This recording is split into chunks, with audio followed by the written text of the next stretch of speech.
এবার তুফান সিনেমাটি নিয়ে বাজে মন্তব্য করে ফেঁসে গেলেন নায়ক ইলিয়াস কাঞ্চন।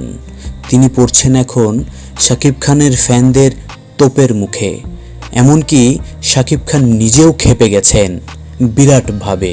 তিনি বলছেন, ইলিয়াস কাঞ্চন ভাই একজন সিনিয়র অভিনেতা, আমাদের ইন্ডাস্ট্রির একজন বড় মাপের অভিনেতা, যিনি কিনা একসময় এই ইন্ডাস্ট্রিতে অনেক বড় মাপের সিনেমা উপহার দিয়েছেন, বেদের মেয়ে জ্যোৎস্নার মতো।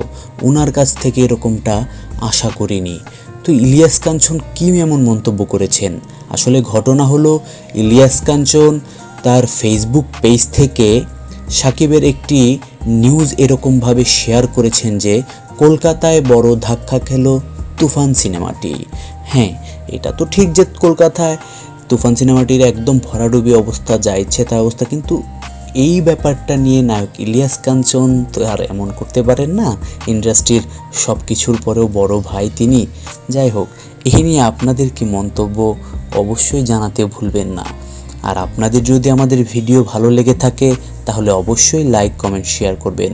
আর হ্যাঁ, অবশ্যই আমাদের চ্যানেলটিকে সাবস্ক্রাইব করে আমাদের পাশেই থাকবেন। ধন্যবাদ।